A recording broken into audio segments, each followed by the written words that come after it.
নমস্কার, কেমন আছেন সবাই? আমার সঙ্গে থাকার অনুরোধ জানাই। আমি আজ আবার একটা রেসিপি নিয়ে হাজির হয়েছি। আজ কিন্তু এটা আমার রেসিপি নয়, আমার হাজব্যান্ডের রেসিপি। তো অনেক দিন পর আজ ছুটি, তো ছুটিতে ও বলল যে আজ রান্না করবে। আমি বললাম তুমি যখন রান্না করবে তাহলে আমি ভিডিওটা করে নিই। এখন খুব কম দিনই হয় ও কিচেনে আসে। আর যেদিন কিচেনে আসে সত্যিই দারুণ রান্না করে। চলুন তাহলে দেখে নেওয়া যাক রেসিপিটা কী। এখানে একটা কড়াই নিয়ে নিয়েছি, আর কড়াইতে নিয়ে নিয়েছি বেশ খানিকটা তেল। তেলে মাছগুলো দিয়ে দিচ্ছি। এখানে মাছ আগে থেকেই নুন হলুদ মাখানো ছিল, আর এটা রুই মাছ। তো মাছগুলো ভালো করে ভেজে নেব, খুব কড়া করে ভাজবো না, অল্প করেই ভেজে নেব। মাছ ভালো করে ভেজে তুলে নিয়ে এই তেলেই দিয়ে দেব কাঁচা লঙ্কা আর শুকনো লঙ্কা। এখানে দুটো কাঁচা লঙ্কা নিয়েছি, দুটো শুকনো লঙ্কা নিয়েছি। আপনারা যে পরিমাণ ঝাল খাবেন সেই হিসাবে কিন্তু লঙ্কা দিতে পারেন। এখানে কাঁচা লঙ্কা অবশ্যই চিড়ে দেবেন, না হলে কিন্তু লঙ্কা থেকে তেল ছিটতে পারে। আমি শুকনো লঙ্কাও হালকা করে চিড়ে দিয়েছি। আর লঙ্কাগুলো হালকা করে একটু ভেজে নিয়েই এর মধ্যে দিয়ে দিচ্ছি পেঁয়াজ কলি। হ্যাঁ, আজকের রেসিপিটা পেঁয়াজ কলির।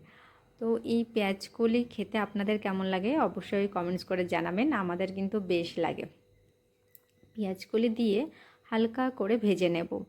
আর পেঁয়াজ কলির কালার কিন্তু একদমই চেঞ্জ করা যাবে না, তাহলে কিন্তু দেখতে একদম ভালো হবে না। সেই জন্য আমরা পুরো রান্নাটাই কিন্তু ওপেন রান্না করবো, মানে ঢাকা দেওয়া চলবে না। যদি ঢাকা দেন তাহলে কিন্তু পেঁয়াজ কলির কালার একদমই চেঞ্জ হয়ে যাবে। আর রান্নাই যখন করছেন তাহলে একটু সুন্দর দেখতে তো হতেই হবে, তাই না? তো চলুন দেখুন বাকি কিভাবে ও রান্নাটা করছে। গ্যাসের ফ্লেম এখানে মিডিয়ামই আছে। তো পেঁয়াজ কলিগুলো এখানে কিন্তু খুব ওভারকুকও হয়নি, খুব হালকা করেই ভেজে নিয়েছে। পেঁয়াজগুলি হালকা করে ভেজে নিয়ে এর মধ্যে দিয়ে দিচ্ছি নুন আর হলুদ। নুন হলুদ দিয়েও কিন্তু ভেজে নেবো। এখানেই কিন্তু আমরা রান্নায় যতটা হলুদ লাগবে সেই পরিমাণ হলুদ দিয়ে দিচ্ছি। তো হলুদ দিয়ে আর নুন দিয়ে আরও কিছুটা সময় ভেজে নেব। বারে বারে বলছি খুব কম পরিমাণে ভাজবো, মানে ভেজে যে অনেক সময় পেঁয়াজগুলির কালারটা চেঞ্জ হয়ে যায় সেরকম না, ওভার কুক নয়, হালকা করেই পেঁয়াজকলিটা ভাজবো। ওর যেটা অরিজিনাল কালার সেটাই কিন্তু থেকে যাবে, বরং হলুদ দেওয়ার পরে কিন্তু কালারটা আরও সুন্দর হয়ে গেছে। তো এটা দেওয়ার পরে একটা আমি মশলা রেডি করেছি। মশলাটা মানে কিছুই নয়, মশলা শুধু পোস্ত আর সর্ষে বাটা। হ্যাঁ, শুধু পোস্ত আর সর্ষে বাটাতেই এই রান্নাটা হবে। আমি জানি না আপনারা কে কী খেয়েছেন, কিন্তু এই রান্নাটা অবশ্যই বাড়িতে একবার ট্রাই করে দেখবেন। খুবই সুন্দর খেতে হয়েছিল, কারণ খাওয়ার পরেই তো ভিডিওটা এডিটিং করা হচ্ছে। তো অবশ্যই বাড়িতে একবার বানাবেন আর খাবেন, আর খাওয়ার পরে অবশ্যই জানাবেন যে কেমন হয়েছিল। পোস্ত আর সর্ষে দিয়েও হালকা করে এটা কষিয়ে নেব, খুব বেশি কষানো হবে না, কারণ পোস্ত আছে তো পোস্ত খুব বেশি কষালে কেমন একটা ছাড়া ছাড়া হয়ে যায়। তো হালকা করে জল দিয়ে আবার একটু কষিয়ে নিয়ে এবার পুরো যেটা রান্না হবে সেই জলটা দিয়ে দেওয়া হলো। রান্নাটা কিন্তু গায়ে গায়ে হবে, তাই খুব বেশি পরিমাণে কিন্তু জল দেওয়া যাবে না। এবার এটা একটু গরম হয়ে গেলে, জলটা একটু ফুটতে শুরু করলে এর মধ্যে দিয়ে দেওয়া হবে মাছগুলো।